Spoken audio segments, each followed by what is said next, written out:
아마 한 7, 8년 전 되었을지 모르겠습니다. 주일 산부 예배를 마치고 제가 서재로 들어오니까 우리 교회 어느 집사님이 고라니 새끼 한 마리를 저에게 가져오는 거예요. 운전하고 교회를 오는데 길가에 고라니 새끼 한 마리가 걷지도 못하고 막 덜덜덜덜 떨고 있어서 이걸 저에게 가져왔다는 거예요. 여러분, 이걸 저에게 왜 가져옵니까? 제가 무슨 고라니 키우는 사람입니까? 동물병원 원장입니까? 그런데 그 짙은 잿빛 빛깔을 띤 새끼 고라니가 덜덜덜 떨며 막 초조해가지고 불안에 떠는 그 모습을 보는 순간, 그 눈동자와 제가 마주치는 순간 왜 그렇게 애처롭게 느껴지는 겁니까? 불쌍하고 가련하고요. 이놈은 엄마한테 버림을 받았는지 아니면 지 실수로 엄마하고 떨어졌는지, 버림받은 영혼의 가냘프고 두려워하는 눈빛이 그렇게 애처롭고 처량하게 보일 수가 없어요. 지치고 지쳐서 더 이상 일어서지도 못하고 내 다리를 막 둘둘둘 떨고 있는, 일어설 수도 없는 그 서러운 영혼의 눈빛 아픔, 자기를 보호해달라는 애잔한 눈빛의 신호. 저는 그 새끼 고라니의 가련한 눈빛을 보면서 저도 모르게 막 강렬한 부성애를 느꼈습니다. 어떻게든지 내가 너를 보호해 주리라, 이런 마음이 들어오는 겁니다. 지금 이 고라니 새끼를 산에다가 둬도 그냥 죽습니다. 100% 죽어요. 그런데 저는 그날 당장 2만 명이 넘는 그 큰 집회를 제가 가야 했어요. 기도한국이라는 집회, 여러분도 많이 가셨잖아요. 그래서 일단 우리 아들 성군이에게 고라니를 잘 부탁한다, 어떻게든 오늘 저녁까지만 살려내라. 내가 그러면 다음에 아빠가 책임질 테니까 너는 집회 안 와도 좋아. 고라니 책임질 거야. 너무 어린 새끼라 풀도 못 먹으니까 뭐 풀을 주려면 아주 가느다란 여린 상추 잎삭을 줘보고, 그리고 우유를 타서 이 고라니를 좀 살려둬라. 그리고 제가 교인들에게도 못한 고라니 머리에 손을 얹고 안수기도를 했어요. 주여, 이 고라니 새끼가 죽지 않게 하여 주옵소서. 차를 타고 가면서도 온통 고라니 생각뿐이었습니다. 잠실 체조근경이 그냥 안에뿐만 아니라 바깥까지 그냥 접이자를 두고 앉은 그 집회에 오늘 수만 명의 성도들에게 어떻게 내가 은혜를 끼칠 것인가, 이걸 생각해야 되는데 먼저 고라니의 그 불쌍한 눈동자가 제 앞에 막 계속해서 스쳐 지나가는 겁니다. 어쩌면 이런 신도시 잘나가는 대형교회 목사로서 매너리즘에 빠질지도 모르는 여기 저에게 있어서 저희 내면에 아마 큰 파문을 주는 하나님이 주신 선물의 사건이었다고 제가 생각합니다만은, 어쨌든 간에 연민의 불꽃이 튀었고 다시 일렁이는 사랑의 파도가 해일처럼 제 안에서 넘실거렸습니다. 물론 하나님이 붙잡아 주셔서 부족하지만 안타를 치고 홈런을 치는 설교를 제가 하였습니다. 엄청난 파문이 있는 이런 설교를 하고 왔어요. 근데 저는 집회가 끝나자마자 집으로 당장 달려왔어요. 평상시는 교회로 돌아와서 교회에서 잠을 자는데, 서재에서 잠을 자는데 제가 아이 고라니 때문에 한 걸음에 집으로 갔습니다. 갔더니 아들 녀석이 고라니를 품에 안고 우유를 딱 먹이고 있는 거예요. 젖꼭지에 물려가지고. 그래서 우리 아들 참 장하다, 대단하다, 착하다, 생명을 사랑하는 아들의 모습이 얼마나 아름답습니까? 따뜻한 엄마의 품이 얼마나 그리웠으면 이렇게 우리 아들의 품에 딱 안겨가지고 그 우유, 그 인공우유 젖 있잖아, 이걸 빨아먹으니 그 모습이 참 아름답게 보이는 거예요. 아들과 함께 고라니를 앞에 두고 아주 사랑스러운 대화를 하였습니다. 아들아, 옛날 아빠도 이 고라니처럼 혼자 버려지고 말할 수 없는 마음의 아픔을 겪었단다. 아빠도 그때 누군가가 나를 도와주지 않았으면 나는 아마 길가에 쓰러지고 말았을 거야. 그러나 누군가가 나를 도와서 오늘의 아빠가 있단다. 그러니까 이 고라니가 옛날 시절을 생각하니까 더 가련하고 애처롭게 느껴지는구나, 이런 얘기를 하며 아들과 함께 고라니 이름을 뭐라고 지을까 의논을 하다가 담비라고 지었습니다. 담비. 저는 담비에게 이렇게 말했습니다. 담비야, 걱정 마라. 어떻게든지 내가 널 살려서 숲으로 보내줄 거야. 네 엄마 아빠는 만날지 모르지만 필요하면 내가 동물 보호센터에도 연락을 해서 너를 안전하게 너를 살려줄 거야. 그리고 거실에 부드러운 수건을 깔아주고 담비를 재웠습니다. 신기하게 잠이 드는 거예요. 아들의 마음도 저처럼 여린 마음을 가지고 있다는 걸 보면서 참 너무나 아름답게 느껴졌습니다. 고맙게 느껴졌어요. 그날은 유난히도 별들이 반짝였고 제 가슴에 묻혀있던 별도 반짝이었습니다. 그것은 바로 생명사랑의 별이요, 동물과 영혼사랑의 별이었습니다.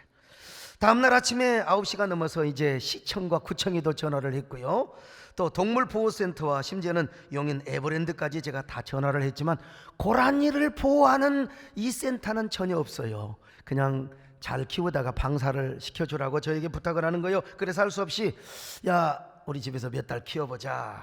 그리고 산에다 방사를 하자. 그리고 낮에는 저와 집사람이 번갈아 가면서 돌봐주고 저녁에는 딸과 아들이 이제 돌봐주기로 했습니다. 우리는 길 잃은 고라니 새끼 한 마리 때문에 오랜만에 가족회의도 하고 또 가정예배도 드렸습니다. 여러분, 식구들이 삥 둘려서 고라니 새끼 한 마리를 앞에 두고 하나님 이 생명을 꼭 살려주시고 우리의 사랑이 헛되지 않게 하여 주옵소서. 이 새끼 고라니는 우리 가족에게 뜻밖의 준 하나님의 사랑의 선물이었습니다. 눈부신 햇살이 유리가리처럼 흐르고 있었던 참으로 하루하루가 지나갔죠. 일주일이 지나고 2주일이 지나고 3주일이 지났습니다. 온 가족이 담비를 얼마나 정성스럽게 돌보았는지 담비는 건강을 금방 회복하고 껑충껑충 뛰면서 저를 따라다닙니다.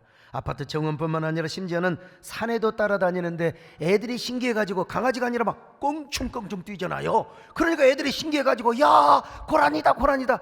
제가 유명해졌습니다 여러분요, 동네 애들한테. 그런데 담비가 이제 체중이 크고 자꾸 성장하면서 아파트에 키운다는 게 좀 무리였습니다. 그래서 가족회의를 통하여 우리 곤지암에 있는 기도원에다가 갖다가 두자. 기도원은 사방이 산입니다. 그리고 몇 주를 조금 더 키우다가 기도원 뒷산에다가 풀어주면 아마 지가 지 능력으로 자연 속에서 살아갈 거야. 저는 담비를 기도원으로 데려가면서 이런 상상을 해보았습니다.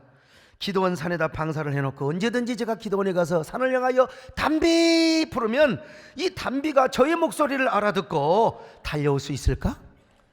달려오면은 영화의 한 장면처럼 와 우화나 영화처럼 얼마나 감동적인 순간일까. 왜 이런 생각을 했느냐면 유튜브를 보면은 사자를 키워서 밀림으로 보낸 지 몇 년 후에 갔더니 세상에 그 부부가 갔더니 사자가 알아보고 와가지고 그 주인의 품에 안기고 주인을 덮치는 걸 제가 봤어요. 사자도 그렇거늘 담비도 그렇지 않을까. 저는 담비가 껑충껑충 저에게 달려와서 이렇게 인사를 하는 것을 상상해 보았습니다. 목사님, 저에게 사랑을 가르쳐 주셔서 감사합니다. 목사님이 저를 버리셨다면 나는 한 번도 사랑을 받지 못하고 길가에 쓰러져 죽은 사체가 되었을 텐데 목사님이 저를 보살펴 주셔서 사랑해 주셔서 이렇게 건강하게 자랄 수 있었습니다. 목사님 오시면 언제든지 제가 반겨드릴게요. 목사님 감사해요. 사랑해요. 이런 상상을 제가 한 것이죠. 기도원에 가서 우리 홍 장로님에게 잘 부탁드렸습니다. 장로님이 힘드시겠지만 하실 일도 많지만 이 담비 좀 잘 키워주세요. 우리 장로님께서는 진짜 연한 상추 잎사귀도 주면서 우유를 주면서 잘 키웠습니다. 저는 시시때때로 담비의 안부를 물어봤습니다. 담비는 너무나 건강하게 잘 자라 개하고도 같이 노는 아주 성숙하고 성장하는 이런 담비가 되었습니다. 근데 얼마가 지났을까요? 어느 날 홍 장로님에게 전화가 왔습니다. 목사님, 담비가 숨을 쉬지 않습니다. 이상합니다. 우유도 잘 먹고 풀도 잘 뜯겼는데 오전까지 잘 뛰던 담비가 갑자기 쓰러지니 숨을 쉬지 않습니다. 저는 순간 마음에 슬픔의 돌풍이 일어났습니다. 그렇게 바쁜 저였는데 내가 이렇게 사랑을 베풀었는데 담비가 죽다니.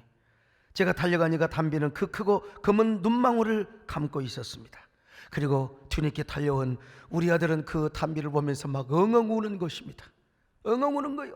저도 가슴이 너무 먹먹하고 아리기만 했습니다. 우리 아들이 우는 모습을 보며 야, 네 마음도 참 여리구나.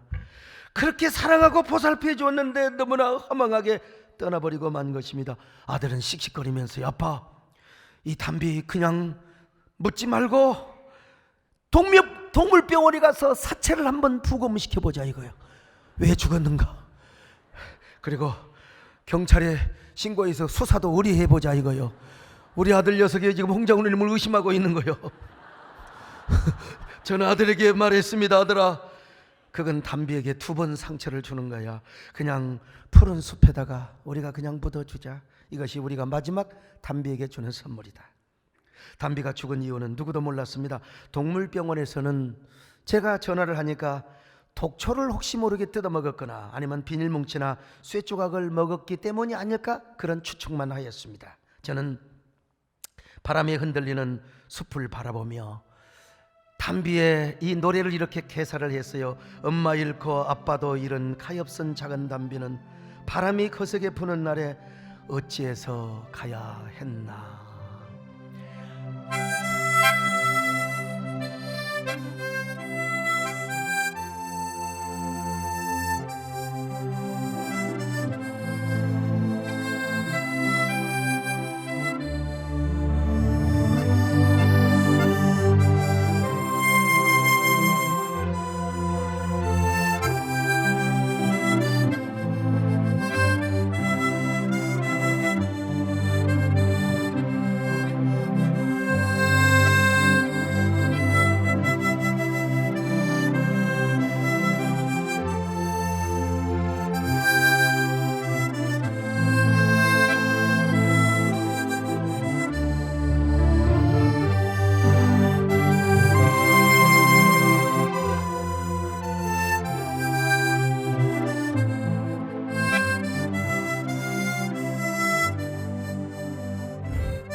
참 슬픈 얘기죠. 제가 오랜만에, 아니 아마 처음으로 이런 얘기를 할 거예요. 저는 그때 한낱 야생 짐승 한 마리에 불과했지만 이 고라니 새끼를 통해서 생명이 얼마나 고귀한가, 영혼이 얼마나 가치가 있는 것인가를 다시 한번 새삼스럽게 깨달았어요. 그리고 모든 생명은 사랑을 받아야 한다.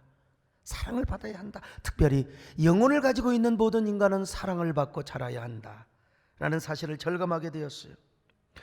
어렸을 때부터 사랑을 받지 못하고 자란 아이들은 불행하게 상처 속에서 자랍니다. 평생 그 상처를 가지고 살아가죠. 사랑하는 사람으로부터 버림받은 사람들, 이 상처가 평생 따라다녀요. 이놈의 가시가 평생 따라다니는 거요. 이런 사람은 무엇보다도 자존감이 떨어지거나 열등감 속에 살아가요. 그리고 항상 남을 믿지 못하고 불안과 초조 속에 살아갑니다. 언제 저놈이 나를 칠 것인가, 내가 언제 누구에게 배신을 당할 것인가. 또 어떨 때는요, 분노와 증오하는 마음이 가득합니다. 주기적으로 어떤 사람은 도벽증이 생기는 거예요. 사랑을 받지 못하거나 사랑을 빼앗기면 사람은 그렇게 돼요. 근데 저는 이 담비를 통해서 하나님이 이런 고귀한 생각의 깨달음을 선물로 주셨던 것입니다. 나는 우리 교회를 찾아오는 수많은 사람들, 나는 숫자로만 보지 않으리라. 나는 한 생명 한 생명 한 영혼을 가치 있게 봐야 되겠구나. 우리 교회에 찾아오는 성도들을 나는 진심으로 에토스를 가지고 진정한 사랑을 가지고 대해야 되겠구나. 아니, 세상을 향해서도 마찬가지야. 근데 하나님께서 나에게 이런 온 천하보다 귀한 생명들을 케어하게 하시고 이렇게 가치 있는 영혼을 보듬게 하여 주셨으니 얼마나 감사한가. 이건 여러분도 마찬가지입니다. 여러분에게도 하나님께서 영혼을 섬기는 사랑을 주셨고, 여러분 혼자 와서 그냥 예배드리는 게 아니라 우리는 관계적인 동맹을 가지고 영적인 관계성을 가지고 우리가 살아가지 않습니까? 그러므로 오늘 우리 모두도 이렇게 기도해야 됩니다. 오 하나님, 내가 무엇인데 저를 이렇게 불러주셨습니까? 나는 마른 막대기요 타다남은 제가 아니겠습니까? 그런데 왜 이렇게 교회를 섬기며 영혼을 섬기며 시대의 영혼을 전도하게 하셨단 말입니까? 저를 온천하보다 귀한 영혼을 품게 하는 사람들로 세우셨으니, 저는 목사로 세움받았으니 주여 이제 성도들의 영혼을 만족하게 하는 종이 되게 하시고 내 영혼만 기쁘고 만족할 뿐만 아니라 우리 성도들 영혼들 믿지 않는 사람들에게 하나님의 사랑을 전하는 저희들 되게 하여 주옵소서. 하나님을 기쁘시게 하는 종이 되게 하여 주옵소서. 나를 도우소서. 일으키소서. 나와 동행하소. 힘 주시고 내 영혼 기쁨을 얻게 하시며 주님을 기쁘게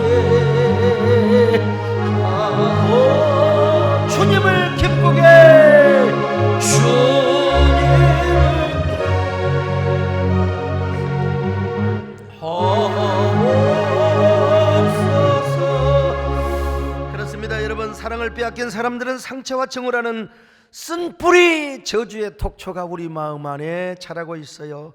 온 세상에 비관적으로 보이고 삐딱하게 보이는 거예요. 온갖 미움과 원망의 대상으로만 보이니까 이 사람은 삐딱한 생각을 하고 삐딱한 말을 하고 삐딱한 행동을 하게 되는 겁니다. 그러다가 엄청난 사회악을 저지르는 겁니다. 왜 사람이 이런 행동을 저지른 줄 아세요? 사실은 관심받고 싶어서, 주목받고 싶어서, 사랑받고 싶어서요. 어떤 사람은 사랑을 받고 싶어서 교도소에 가는 사람도 있대요. 거기서 주목받고 싶고.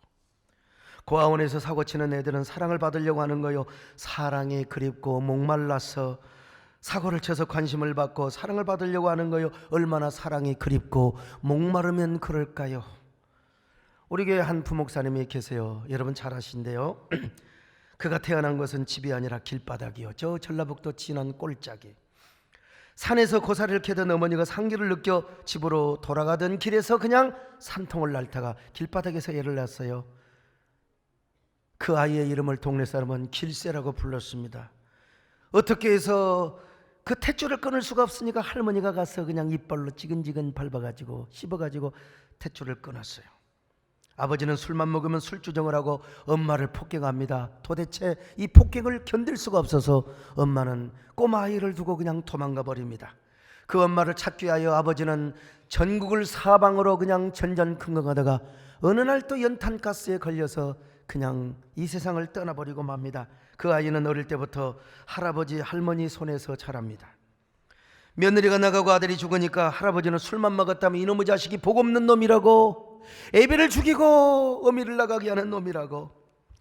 그래서 어린 시절 소년은 두려움과 상처로 가득했습니다. 끄떡한 날 칼을 들고 할아버지가 아이를 죽인다고 하고 목을 졸라가지고 그냥 숨이 칼칼칼 해서 쓰러지면은 할머니가 찬물을 끼얹어 갖고 살아났던 아들이요.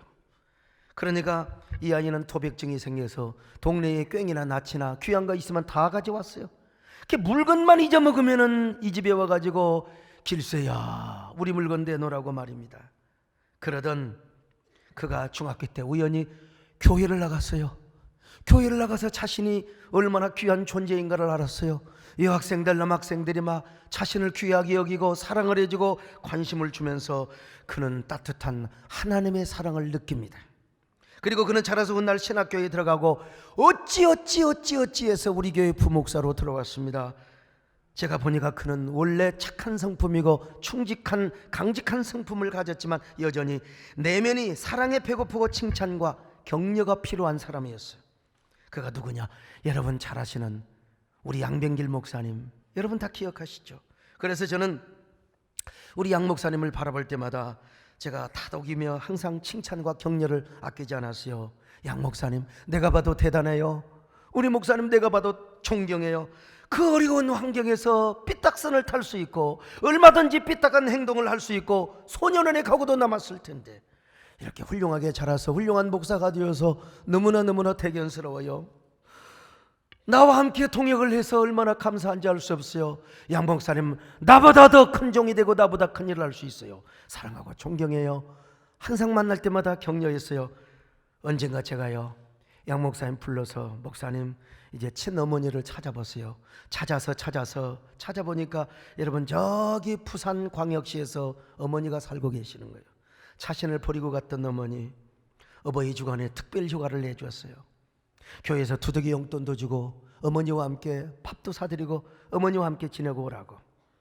양 목사님 이제 하나님뿐만 아니라 남에게도 사랑할 수 있어야 돼요. 어머니를 용서해야 더 많은 성도들을 품을 수 있고 사랑할 수 있어요.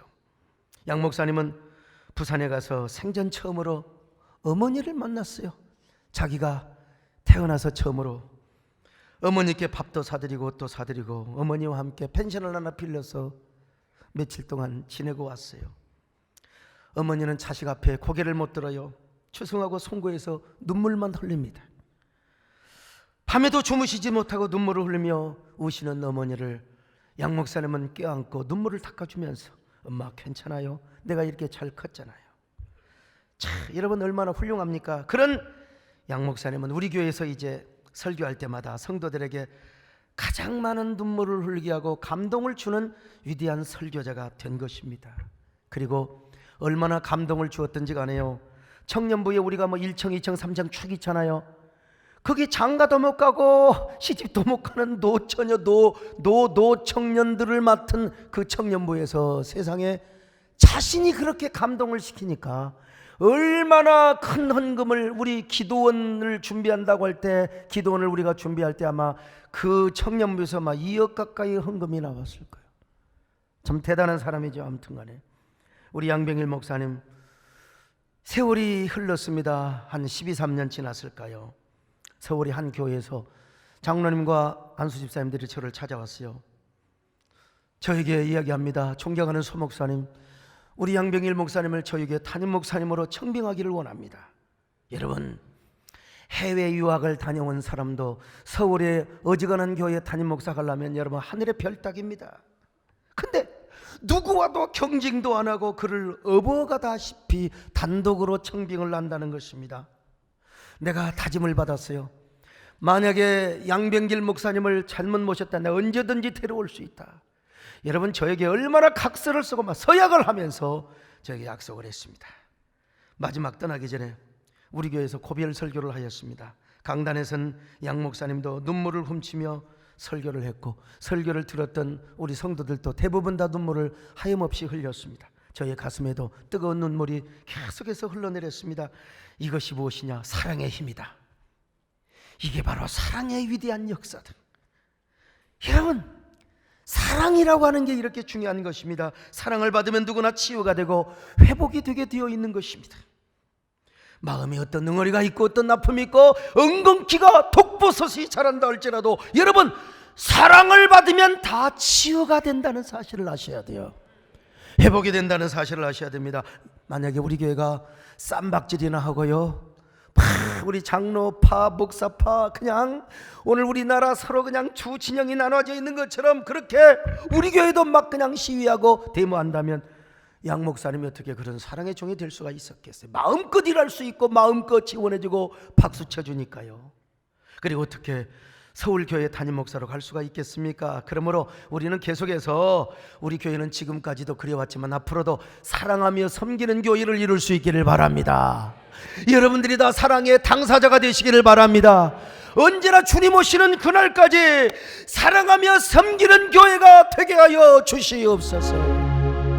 만세 반성 말씀 도전을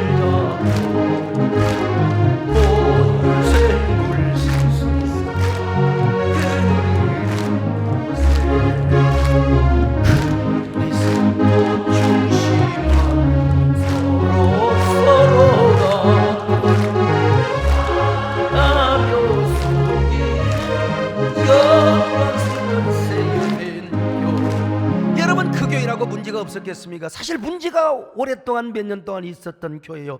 근데 우리 양 목사님 가셔서 장로님들, 안수집사님들, 권사님들 한 영혼 한 영혼을 다 품어주셨어. 다 사랑으로 그냥 흡수를 해버리고 만 겁니다. 그래서 그 교회가 모든 문제 해결되고 갑절에 부흥을 하게 된 거요. 이 사실이 우리 국민일보의 아주 그냥 미션단에 그냥 아주 일면에 그냥 전면에 소개가 됐어요. 전면에. 그리고 기독교 TV 내가 매일 기쁘게에 다 방영이 되었어요. 여러분 한번 보세요. 얼마나 은혜스러운지. 눈물이 없이는 볼 수가 없는. 오늘 여러분도 영혼의 배고픔을 느끼는 사람 있나요? 사랑에 그리워하고 목말라 하는 사람 계십니까? 나도 단비처럼 버려졌다, 우리 양 목사님처럼 불운하게 내가 태어났다. 과거의 기억들이 여러분의 마음을 막 짓누르고 있지는 않습니까? 그래서 겉은 멀쩡한데 고독의 숲을 지금 혼자 나홀로 걸어가고 계신 분 안 계시나요? 사방 주위를 봐도 나를 사랑하는 사람은 아무도 없어. 나는 지금 고독한 광야를 지금 달려가고 있단 말이야. 물 한 모금 나오지 않고 풀 한 포기, 그리고 나무 한 그루 자라지 않는 저 사막을 걸어가며 사랑의 갈증을 느끼며 목마르게 느끼고 있는 사람이 안 계시냔 말이요. 교회와도 마찬가지요. 교회와도 별로 사랑이 없는 것처럼 느껴져. 전부 다 가시처럼 느껴진다 이 말이요. 여러분, 그럴 수 있어요. 어떻게 교회라고 완전한 사랑의 공동체가 될 수 있겠습니까? 우리의 환경이 그러면 그렇게 느껴질 수 있는 것입니다. 기대했던 사람으로부터 내가 사랑을 거절을 받기도 하고요, 버림을 받기도 하고 쓸쓸한 고독의 길을 걸어갈 때가 있죠. 아예 내 마음의 문을 닫아버리고 나 홀로 저 깊은 내면의 지하실에 들어가서 어린아이와 함께 울고 있는 나 자신의 모습이 이따금씩 나한테도 있을 수 있는 것입니다. 여러분, 저는 바로 그런 사람들에게 이 세상의 가장 위대한 이야기를 들려주려고 해요. 그 사랑 이야기는 바로 하나님의 사랑 이야기입니다. 저는 목회하면서 안타까울 때가 있는데요, 이 하나님의 사랑 이야기를 느끼지 못한 사람이 있어요. 자꾸요, 하나님의 사랑은 생각 안 하고 어떻게 담임 목사에게 관심 받고 어떻게 그냥 교육자들에게 인정받으려고. 여러분, 담임 목사에게 인정받는 게 좋죠. 그러나 담임 목사가 사랑을 하고 관심을 갖는들 얼마나 하겠습니까? 수많은 성도들 가운데. 부교육자도 마찬가지죠. 우리가 신앙생활하면서 하나님의 사랑을 깊이 느껴야 됩니다. 하나님의 사랑, 하나님께서 우리를 사랑하셔서 당신의 하나밖에 없는 아들을 바로 여러분과 나를 위하여 보내주셨다는 것입니다. 그것도 우리를 너무나 사랑하셔서 천한 말구 위에 태어나게 하셨고 십자가에서 죽게 하셨다는 것입니다. 오늘 본문은 말씀하지 않습니까? 하나님이 세상을 이처럼 사랑하사 독생자를 주셨다는 겁니다. 요한복음 3장 16절 시작. 하나님이 세상을 이처럼 사랑하사 독생자를 주셨으니 이는 그를 믿는 자마다 멸망하지 않고 영생을 얻게 하려 하심이라. 하나님이 세상을 이처럼 사랑하사. 일본의 위대한 신학자요 성자였던 우찌무라 간조가 제자들에게 로마서를 강의하다가 이 구절을 읊은 거예요. 하나님이 세상을 이처럼 사랑하사. 근데 여기서 입이 딱 멈추는 거예요. 이걸 어떻게 감동스럽게 설명을 해야 되는데 설명을 할 수가 없어요. 그래서 강의를 멈추고 집에 가서 끙끙 앓았어요. 몸살에 걸렸어요. 몸살 감기 오면 얼마나 힘듭니까? 끙끙 앓아 누워서 더 이상 로마서 강의를 못하게 되었어요. 3일 후에 제자들이 찾아왔어요. 선생님, 어떻게 된 것입니까? 이 사람들아, 내가 하나님이 세상을 이처럼 사랑하사 이걸 내가 설명을 하다가 그만 몸살이 나버렸네. 이 구절은 내가 더 이상 설명할 수 없어 나의 몸살로 때우겠네. 여러분, 그렇습니다. 하나님의 사랑의 역사는 이처럼의 역사입니다. 하나님이 세상을 이처럼 사랑하사. 이처럼이라면 영어로 so that 부사입니다.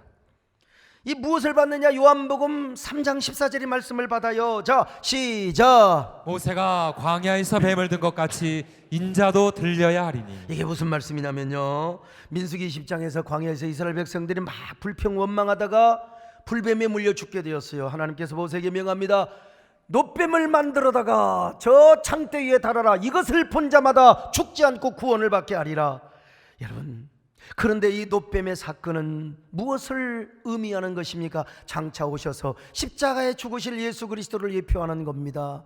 예수님이 말씀하시는 거예요. 모세가 저 광야에서 놋뱀을 들었던 것처럼 인자도 그렇게 들림을 받아야 하리라. 예수님이 저 한 마리의 뱀처럼 십자가에 못 박혀 죽임을 당할 것이라는 것입니다. 여러분, 그렇습니다. 예수님께서 십자가에 달려서 그냥 사람이 죽는 게 아니라 뱀입니다. 뱀, 저주스러운 뱀이요, 그 뱀 한 마리가 되어서 십자가에 꿈틀거리며 죽는다는 거예요. 그만큼 수치스럽고 저주스럽게 죽은다는 것입니다. 그것도 누구를 위해서? 여러분과 저를 위해서 말입니다. 저와 여러분을 향한 하나님의 사랑 때문에 어쩔 수 없이 예수님은 십자가에 한 마리의 뱀이 되어가지고 그렇게 수치스럽고 저주스럽게 죽을 것이라는 거예요. 여러분, 얼마나 놀라운 일입니까? 얼마나 놀라운 이야기입니까? 얼마나 우리를 향한 하나님의 감동적이고 얼마나 위대한 사랑의 이야기입니까? 예수님께서 진짜 우리를 위하여 십자가에 죽으셨단 말인가? 이게 이제 믿어지면 그리스도인이 되는 거예요. 나를 위해서 예수님이 십자가에 죽으셨단 말인가? 왜 나를 이토록 사랑하시고 왜 나를 이렇게 사랑하신단 말인가? 예수님 날 위해 죽으셨네. 왜 날 사랑하나? 겸손히 십자가 지시었네. 왜 날 사랑하나? 왜 날 사랑하나?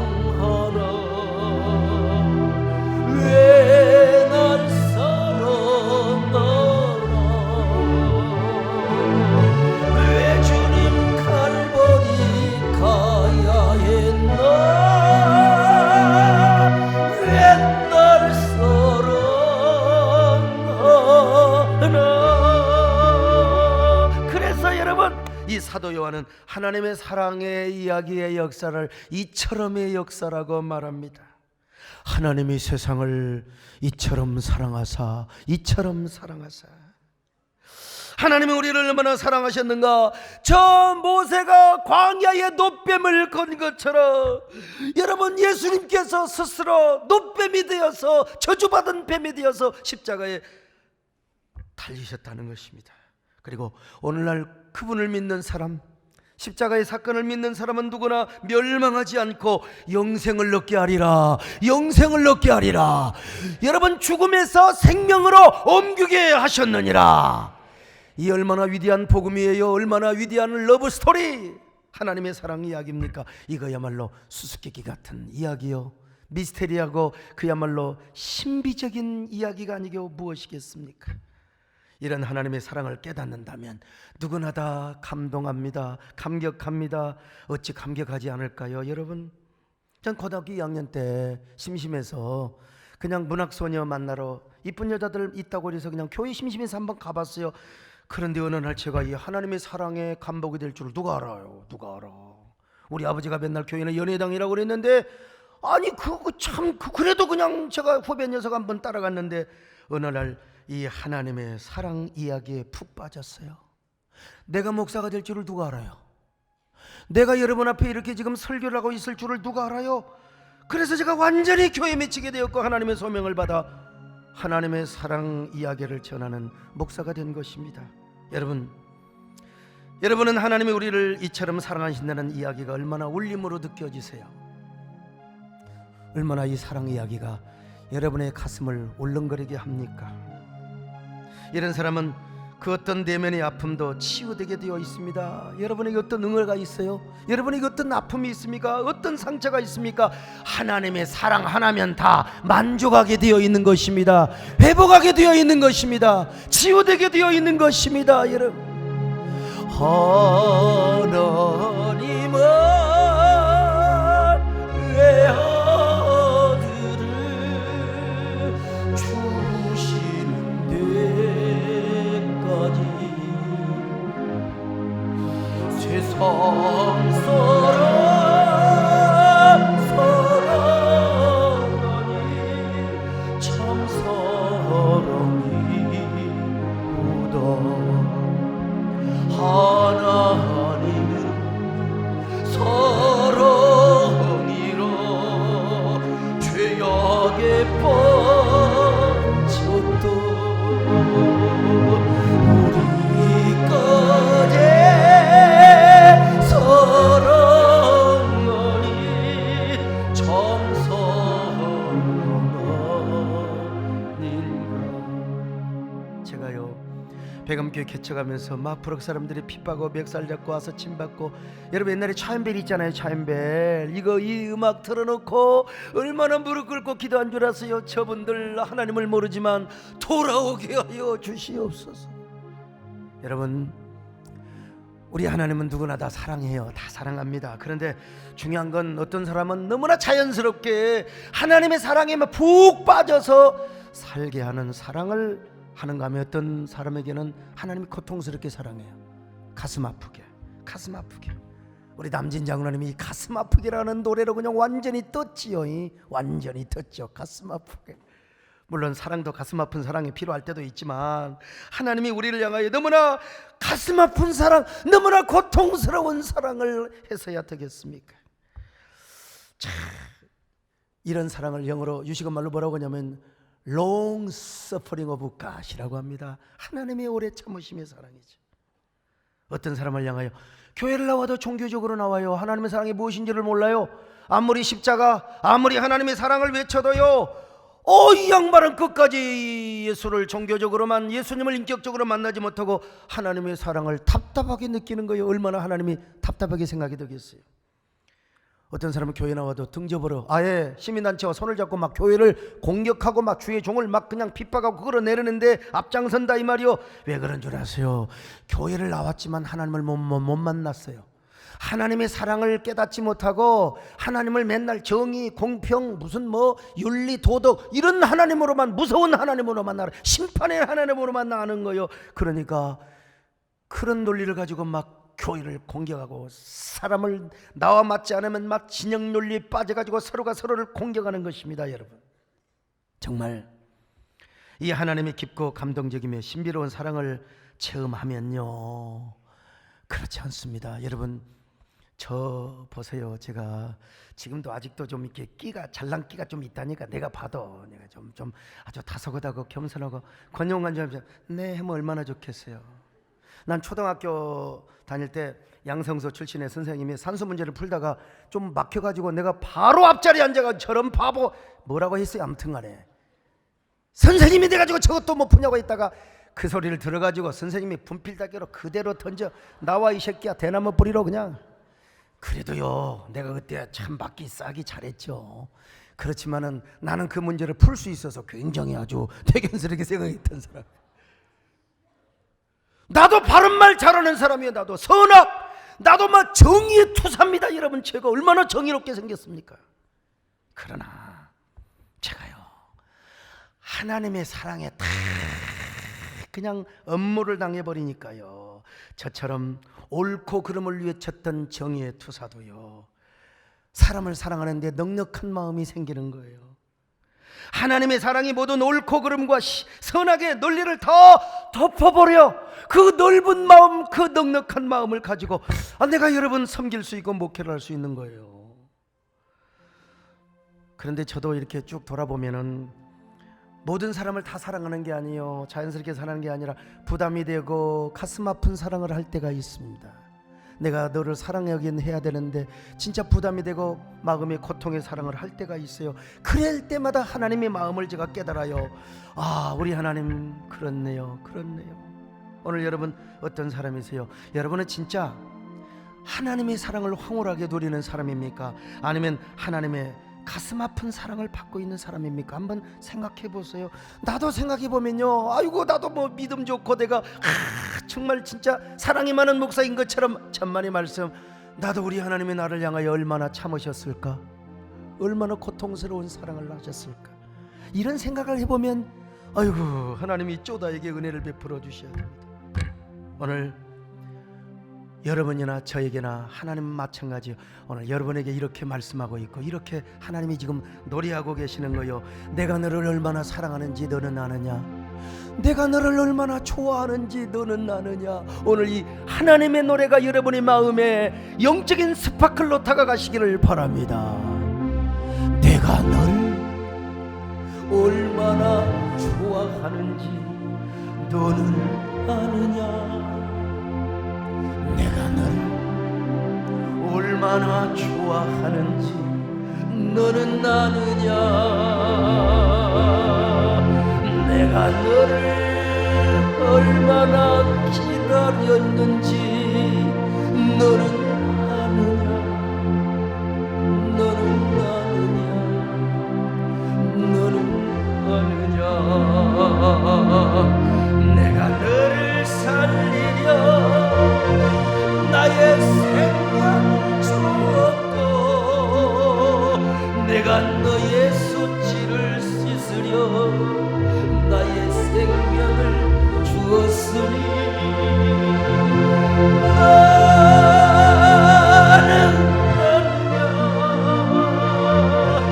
나의 은혜를 얼마나 알고 내 사랑의 노래를 너는 아느냐, 너는 아느냐, 너는 아느냐, 나의 은혜를 얼마나 알고 내 사랑의 노래를 너는 아느냐. 그렇습니다, 여러분. 이게요, 하나님의 사랑을 경험해 본 사람은 주님의 사랑을 다 깊이 목마르게 애타게 갈망합니다. 그러면서 다른 사람에게 더 많은 사랑을 베풀고 보듬고 다른 사람을 섬깁니다. 양해하고. 저는 이런 사랑의 물결이 우리 민족과 국가를 좀 덮어버렸으면 좋겠어요.